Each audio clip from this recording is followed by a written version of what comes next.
Swastiastu, salam kebajikan, namo buddhaya. Saat ini Museum Siwa 5 menyelenggarakan pameran secara virtual sejarah perjuangan bangsa yang bersifat kedaerahan, yaitu daerah Maluku. Pameran ini dilaksanakan atau diselenggarakan sebagai upaya bahwa yang pertama, museum harus tetap melaksanakan pameran di masa pandemi COVID-19 ini walaupun secara virtual.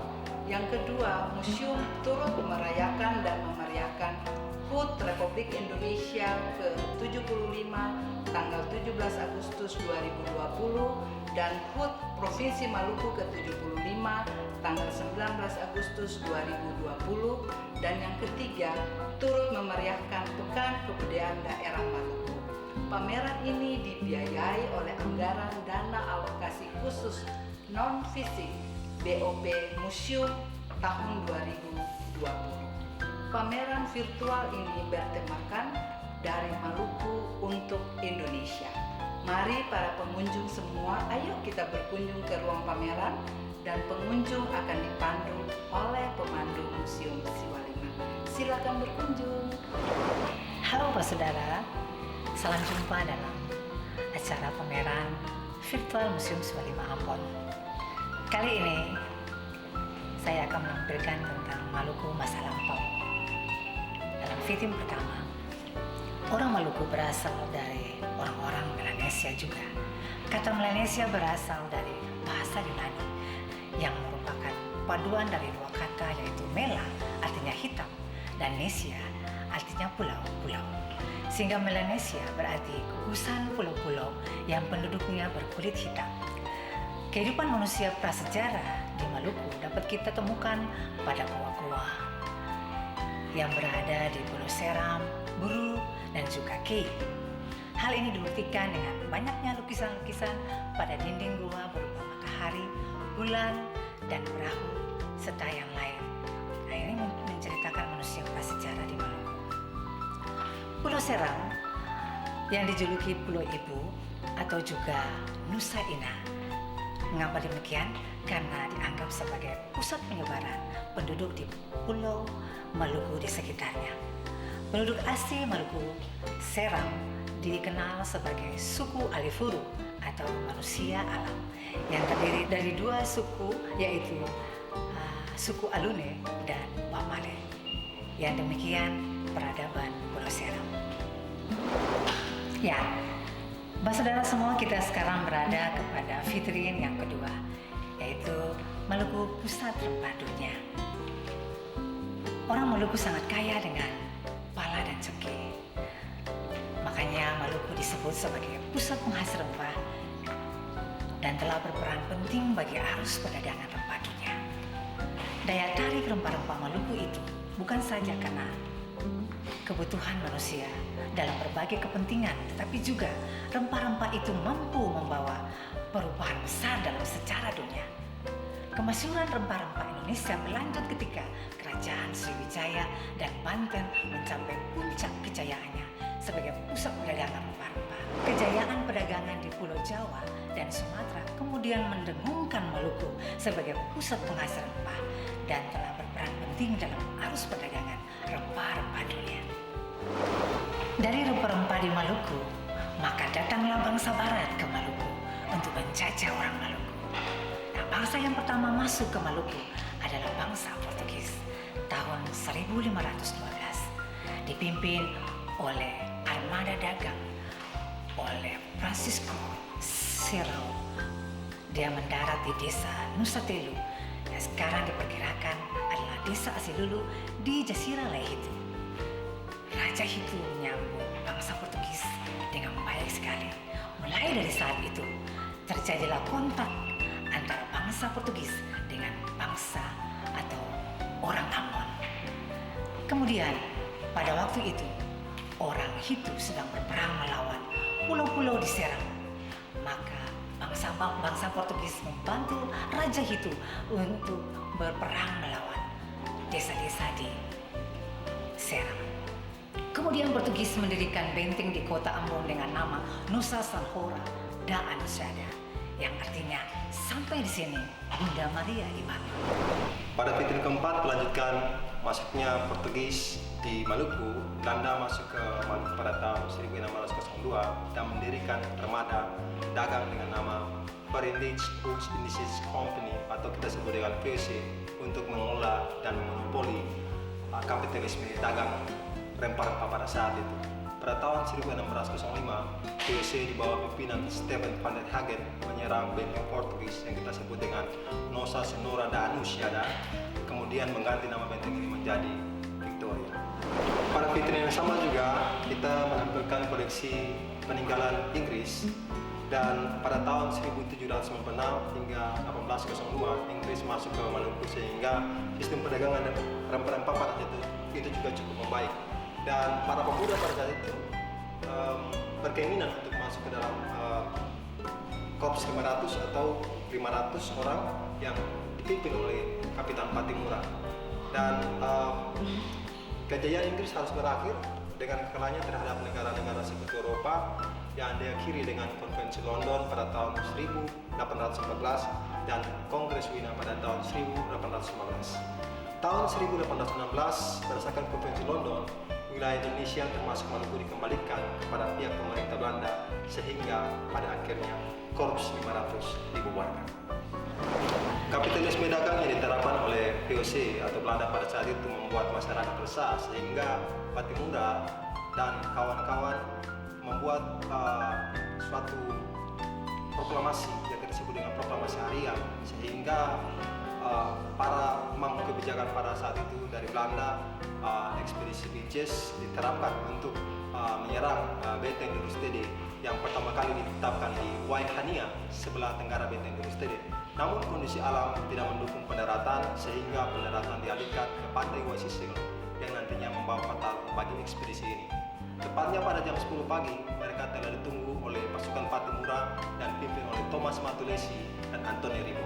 Pasukan Mayor Beaches dapat dikelekan dan Beaches sendiri tertembak mati bersama dengan perwira andalannya.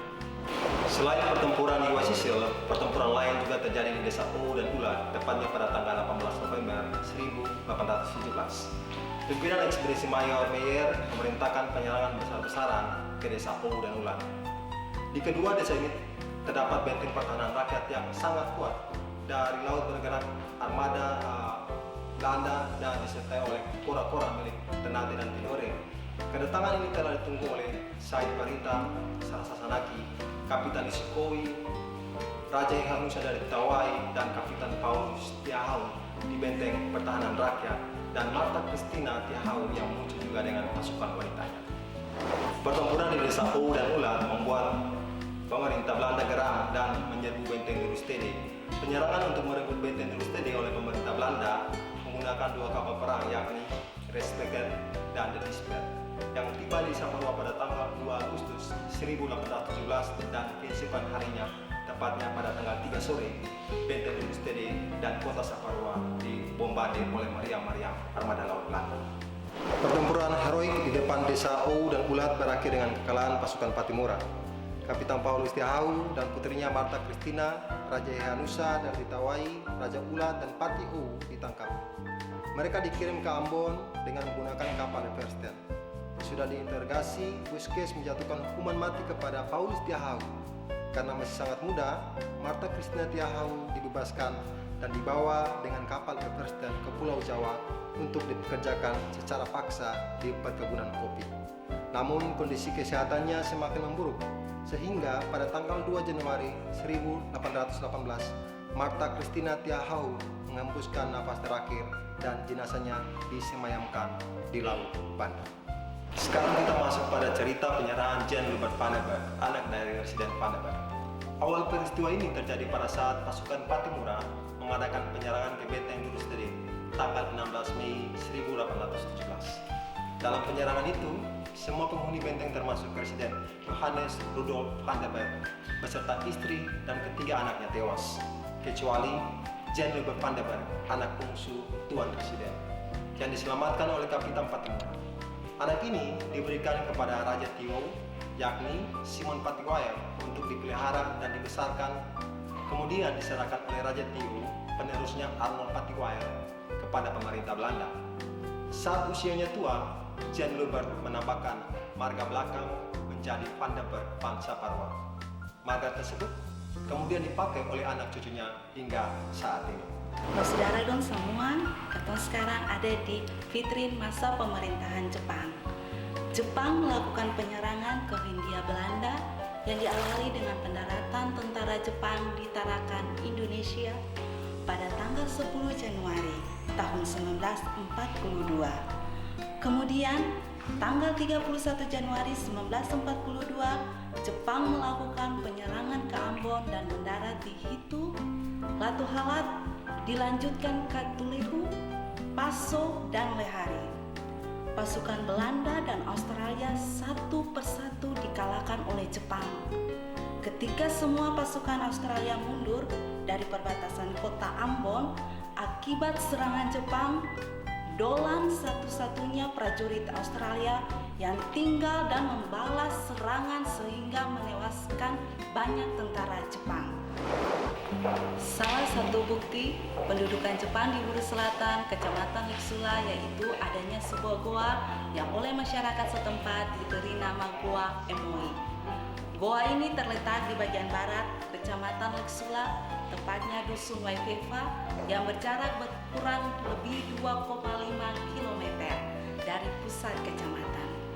Pada zaman penjajahan Jepang, Goa Emoi dilakukan oleh masyarakat sebagai tempat persembunyian.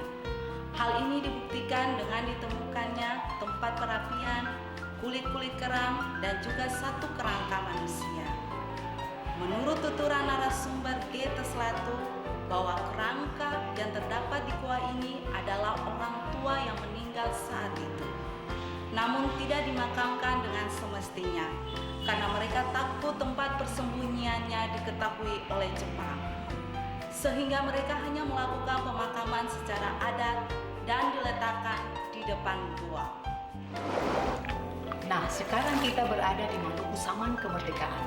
Pada tahun 1920, seorang tokoh politik Maluku yakni Alexander Yakopati mendirikan Sarekat Ambon di Semarang dengan tujuan memperjuangkan kepentingan moral dan memajukan kemakmuran masyarakat Ambon. Di Pulau Jawa, Sarekat Ambon sangat maju sehingga dibukalah cabang-cabang Sarekat Ambon di kota besar lainnya dengan ide-ide Sarekat Ambon, ditulis melalui majalah Mena Muria. Apa yang dilakukan oleh Alexander Yakopati mendapat tentangan secara hukum oleh penjajah, sehingga dia ditangkap dan diadili oleh pengadilan Belanda Raad van Justitie di Makassar dan diasingkan ke Bengkulu. Selain itu, ada juga nama tokoh-tokoh seperti Mester Johannes Latu Hari-Hari bersama dengan pemimpin organisasi-organisasi politik lainnya. Mester Johannes Latu Hari-Hari dengan Sarekat Ambon membawa masyarakat Maluku ke pintu gerbang kemerdekaan bangsa Indonesia. Bersama Bung Karno dan Bung Hatta memproklamirkan kemerdekaan Indonesia pada tanggal 17 Agustus 1945. Mester Johannes Latu Hari-Hari kemudian diangkat menjadi Gubernur Maluku yang pertama yang berkedudukan di Yogyakarta. Setelah pemberontakan RMS Republik Maluku Selatan dapat ditumpas tahun 1950. Gubernur Latu Hari-Hari dan stafnya menuju Ambon dan memimpin rakyat membangun Maluku. Setelah menunaikan tugas pengabdiannya di daerah 1000 pulau yang beliau dicintai melalui berbagai tantangan, maka pada akhir tahun 1954, Mester Johannes Latu Hari-Hari menyerahkan jabatan gubernur kepada penggantinya dan kembali ke Jakarta dan mendapat tugas baru. Mester Johannes Latu Hari-Hari meninggal dunia pada tanggal 8 November 1959 di Jakarta. Sebagai penghargaan dari negara dan bangsanya, Mester Johannes Latu Hari-Hari diberikan penghargaan sebagai Mahaputra Indonesia dan dianugerahi bintang jasa tertinggi Mahaputra Pratama. Maluku merupakan salah satu provinsi tertua dalam sejarah Indonesia merdeka. Pada tanggal 19 Agustus 1945 telah dibentuk pemerintahan Provinsi Maluku yang merupakan provinsi ke-8 dari negara Republik Indonesia yang berkedudukan di ibu kota negara yaitu Jakarta. Pada saat itu diangkatlah Mr. Johannes Latuharihari sebagai gubernur pertama Maluku, seorang tokoh pergerakan nasional Indonesia asal Maluku. Provinsi Maluku terdiri dari 11 kabupaten kota, yakni Kota Ambon, Kota Tual, Maluku Tenggara Barat, Maluku Tenggara, Kepulauan Aru, Maluku Barat Daya, Maluku Tengah, Seram bagian timur, Seram bagian barat, Buru Selatan. Provinsi Maluku dengan ibu kota Ambon mempunyai latar belakang sejarah yang panjang dan unik. Multikulturalisme sebagai identitas Maluku sampai saat ini masih terus dipelihara demi memajukan pembangunan yang berkelanjutan. Adapun visi pembangunan Maluku masa kini di bawah pimpinan Gubernur dan Wakil Gubernur Maluku yakni Bapak Irjen Polisi Purnawirawan Dr. Andes Murad Ismail dan Bapak Dr. Andes Bernabat Orno untuk periode 2019 sampai 2024 berfokus kepada pembangunan Maluku yang terkelola secara jujur, bersih, dan melayani, terjamin dalam kesejahteraan dan berdaulat atas gugusan kepulauan. Budaya Siwalima merupakan basis pemikiran kebudayaan masyarakat Maluku yang dijadikan sebagai perspektif budaya dari proses pembangunan di Maluku. Alasan-alasan dasar mengapa basis pemikiran budaya ini menjadi penting sebagai sebuah cara pandang pembangunan Maluku. Ketiga, banyak pihak mengamankan pentingnya kearifan lokal sebagai kekuatan membangun karakter manusia. Maka pembangunan sebagai salah satu instrumen pembentukan karakter manusia mesti pula didesain secara cermat dengan bertumpu pada kearifan lokal.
virtual tour pameran sejarah perjuangan bangsa bersifat kedaerahan daerah Maluku.